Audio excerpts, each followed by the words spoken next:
दिल ने कहा था कि तुमसे ये बातें छुपाऊं नहीं, लेकिन मजबूर हो गया। किस्मत ने मुझे इस रास्ते पर छोड़ दिया। मैं ना चाहते हुए भी गलत रास्ते पर चला और तुम भी इसका शिकार हो गई। तुमने अनजाने में सही, लेकिन मेरे गुनाहों का बोझ उठा लिया।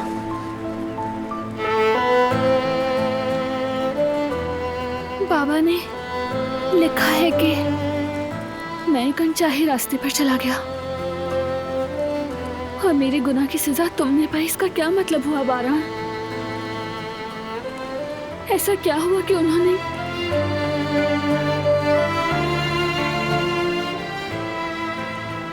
मुझे मेरी माँ से ही जुदा कर दिया? अगर मैं उन्हें ढूंढ नहीं सकी बारान, अगर अम्मी मर। ऐसा बिल्कुल मत सोचो। ठीक कह रहे हो। हमें उनके बारे में अब तक कुछ मालूम नहीं है सिवाय उनके नाम के।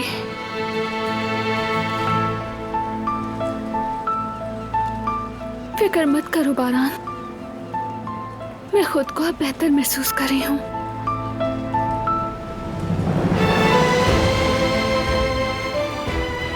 कम से कम अब मुझे उनके नाम तो मालूम है। लेकिन फिर भी मेरे जहन में हजारों सवाल हैं। मेरे बाबा को जेल क्यों जाना पड़ा? अम्मी से क्यों अलग किया? मेरी अम्मी कहाँ हैं? क्या वो अब भी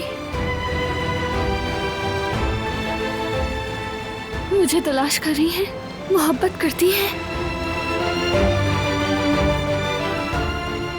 तुम्हारी अम्मी तुमसे मोहब्बत करती थी, इसमें जरा भी शक नहीं। काश मैं ये बात उनके मुंह से सुन पाती। काश वो एक बार मुझे अपने सीने से लगा देती, बेटी कहकर। बस मुझे और कुछ नहीं चाहिए।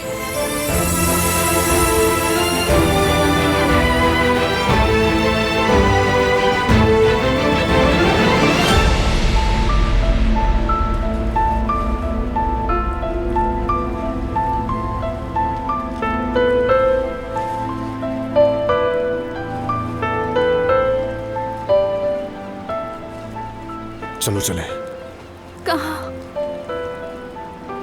पहुंच के पता चल जाएगा।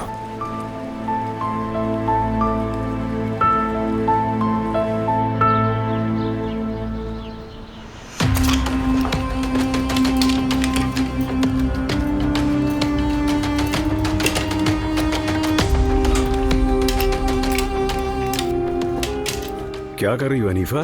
क्या करती हुई दिखाई दे रही हूँ सईद? सामान समेट रही हूँ अपना। हमें जितनी जल्दी हो यहाँ से निकलना होगा। बहुत जल्दबाजी कर रही हो, पुरसुकून हो जाओ। नहीं कर सकती। तुमने बारान को नहीं देखा? उसने तुम पर बंदूक तान ली थी। जरा सा रह गया था कि तुम्हें मार ही देता। वो नहीं मारता। क्या गारंटी है? चाहो तो मेरी बात लिख लो, ये मामला अभी खत्म नहीं होने वाला।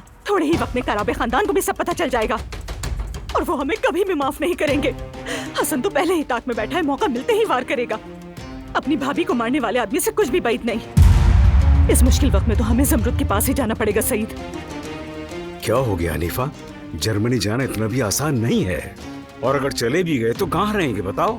कहीं न कहीं रहने का बंदोबस्त हो ही जाएगा। बस अभी कुछ भी करके यहाँ से निकलना जरूरी है। देखो वरना वो जेवदत को जिंदा नहीं छोड़ेंगे और उसके बाद हमें भी नहीं। जेवदत को फोन करके कहो यहाँ फौरन आ जाए, फौरन। अच्छा बस ठीक है, कर रहा हूँ। या अल्लाह, ये कैसा इम्तिहान आ पड़ा है सर पर।